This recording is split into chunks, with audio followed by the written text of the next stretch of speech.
Qui da noi al tempo pane ce n'era poco, il vero pane dei contadini era la polenta, che si ottiene macinando la farina di mais. E questo sito che vede alle mie spalle è un vecchio mulino del 1600 che è nato con l'unico scopo di macinare la farina di mais per ottenere la polenta, che era il sostentamento, la base del sostentamento dei contadini della zona, che qui venivano a portare il loro mais per macinare.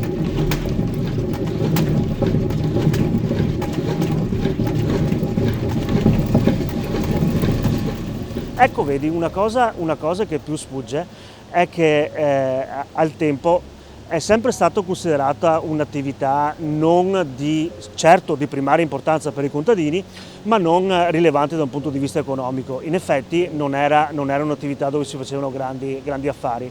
Eppure una cosa che, ecco, un bel aneddoto che posso dirti, è che veniva pure anche contestata come attività, perché la povertà regnava sovrana nella nostra zona e era basilare importante anche un etto di farina recuperata oppure lasciata. Al tempo il mugnaio non si faceva pagare con vil denaro, anche per questo non era un'attività remunerativa, ma si pagava trattenendo un quantitativo della farina che macinava. Ecco, su questo aspetto nascevano delle contestazioni pazzesche fra chi veniva a portare la farina nei confronti del mugnaio, perché lamentava sempre un reso inferiore a quanto prospettato.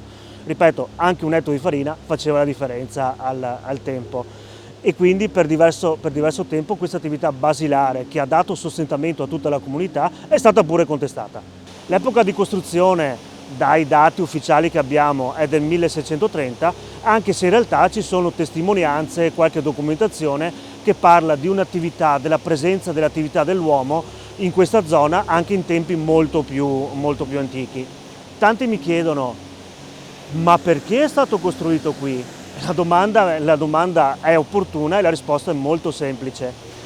È stato costruito qui non perché questo fosse un posto bellissimo, oggi lo è perché il contesto paesaggistico è unico nel suo genere, ma all'epoca aveva una funzionalità unica per realizzare il fabbricato che è stato realizzato, ovvero c'era la presenza dell'acqua.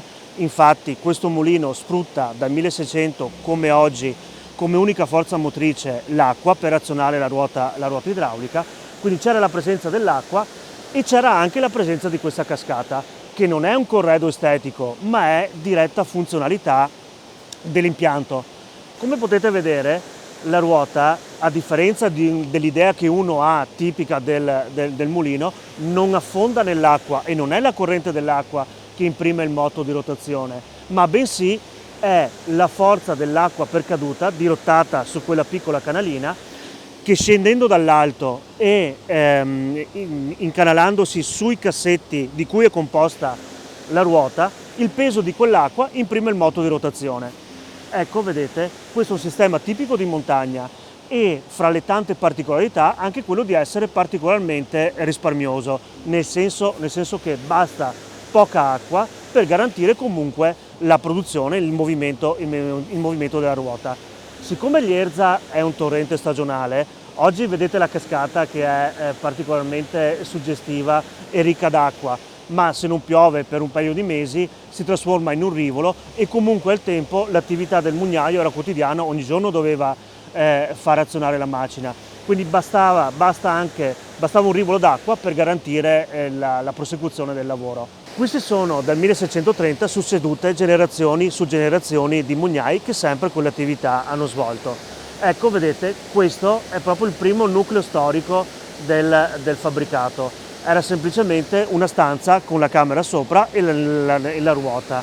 Poi nel corso degli anni e dei secoli il fabbricato si è ampliato a seconda delle necessità delle famiglie che qui hanno risieduto. Ecco, una cosa interessante da dire è che proprio nel momento di massimo sviluppo del sito, qui su queste stanze di piccole dimensioni risiedevano ben 5 distinti nuclei familiari. Come facessero non lo so, però effettivamente era un'attività che si tramandava di famiglia. Il molinetto ha continuato a lavorare ininterrottamente fino alla fine del secondo conflitto mondiale, perché poi l'avvento dell'elettricità ha reso inutile e improduttive realtà come queste che vivevano solo ed esclusivamente che lavoravano solo ed esclusivamente grazie alla forza dell'acqua. Perché? Perché nel frattempo tanti siti che macinavano in questo modo hanno modificato il loro sistema utilizzando l'elettricità. Il vantaggio dell'elettricità era quello di riuscire a macinare molta più farina in molto meno tempo, abbattendo i costi e riuscendo anche a raffinare in maniera particolare la farina, cosa che qui invece non è possibile. Dopo diversi anni di abbandono, il sito venne acquistato, dopo diversi passaggi di proprietà, da un industriale della zona. Per fortuna della comunità di Refrontolo, l'industriale mise sul mercato il sito, che fu acquistato dall'allora sindaco di Refrontolo, il dottor Pietro Lorenzon, perché questo sito è sempre stato considerato un luogo del cuore del comune di Refrontolo ed importante per la comunità di Refrontolo.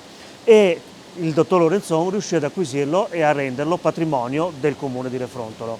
Non solo, attuò anche un intervento di restauro conservativo per renderlo così come lo vedete oggi e fece nascere a conclusione dei lavori anche l'associazione di volontariato Molinetto della Croda, un gruppo di volontari che da quel momento fino ad oggi hanno per conto del comune la gestione totale del sito.